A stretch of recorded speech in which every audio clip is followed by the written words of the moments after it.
Hello, Fenn friends. I'm delineating from the poem again tonight.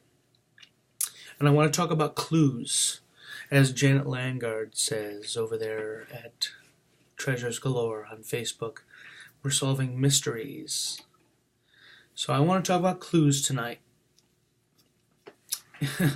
Forrest Fenn says he could feel his potential bursting at the seams. I'm paraphrasing, but first off, I want to read from The Thrill of the Chase. This is in Golden Moor, 131, end of 131. And I want to pay attention to where he could obviously have constructed this a little better book-wise, but he chose to do it this way, which I think is a gleaming hint, possibly. So I wrote a poem, page turn, containing, first word, containing 9 clues that, if followed precisely, comma, will lead to the end of my rainbow and the treasure, colon. And the poem is written there. I've read it before. So I want to bring us to the word containing, and I implore you all to go on websterdictionary.com and look up all the possible definitions of containing. And I had mentioned probably way too much already, in my opinion, that this is double, triple, quadruple entendre stuff. So know the definitions, because one word may mean 4 things. It's possible. I mean, blaze, we've already kind of established that through fenn. That could be a multitude of things. You know, it's possible.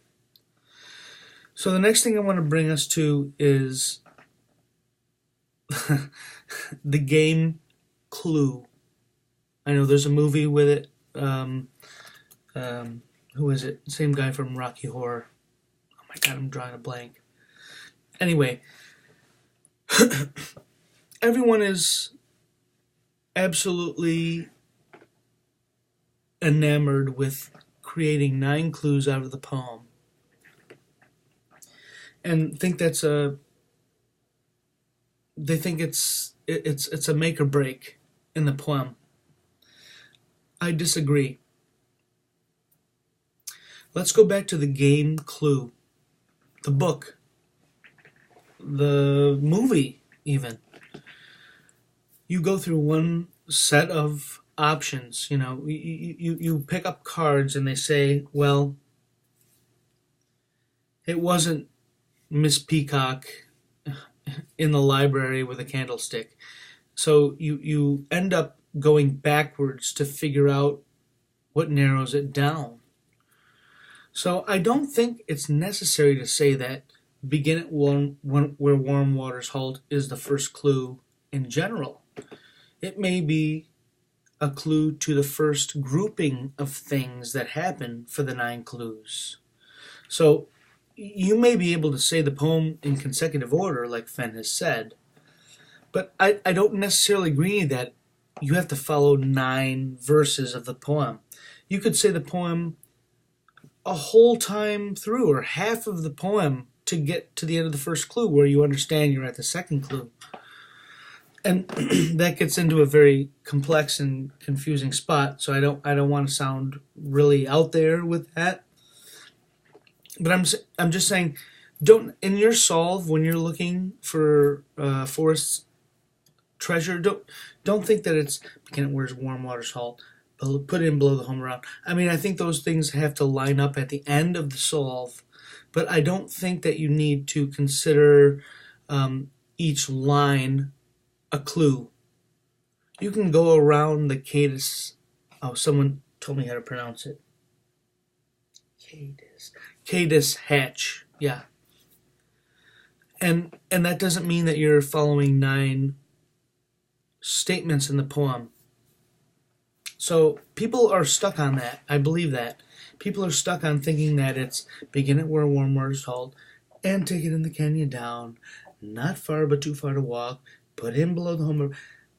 You could be reading 3/4 of the poem and then understand you're at the second clue. That's just my opinion.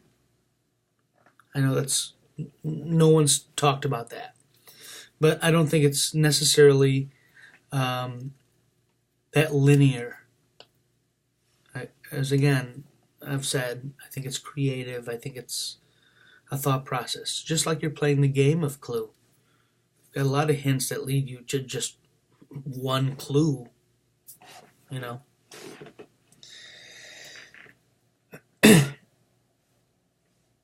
Yeah, definitely. Look up the definition of containing. And I want to talk about the last clue. I mean, nine is a weird number, right? I mean, to me, it is, right? He mentions Romanesque in Golden Moor. You know, what better way to lead past 9 is to 10, which is Romanesque. X. What does that mean? That's for us to figure out. But again, I'm just trying to think outside the box here. And I really want to stress what I said earlier about the clues. I don't think they necessarily have to be in consecutive order as far as what Forrest Fenn wrote in the poem. Don't mess with his poem, but go around the caddis hatch a little bit. See where it leads you. You know, if a blaze stands out, if something really stands out to you that's like, whoa, I've read about this or I've seen it in a photoshopped, follow that clue. And that's all I really wanted to say tonight. So tomorrow or the next day I'll do another verse in the poem. But thank you for listening, and again, please engage. Again, I don't need to be seen by the whole YouTube community. I just want the people that actually are into these type of thought, these different thinking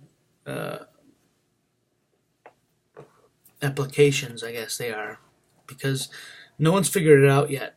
No one's got the treasure chest. Forrest would have said someone has the treasure chest. No one has the treasure chest. So what are we doing wrong? How can we think of this more forensically? And again, if you want to invest some money, buy one of those link ups to your iPhone. You put over the camera. You can zoom in. You can make a beautiful bubble view. You can take gorgeous photos. Check that out. It's worth it. It really is worth it. And that's all I got for tonight. So please, again, engage. And I thank you for sticking with me. I'm at 8:43. That's long. But I appreciate some of you saying that. Go over 5 minutes. That's fine. You know, that's great. I appreciate that. Thank you.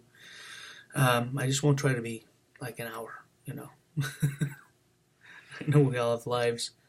All right, thank you guys and gals.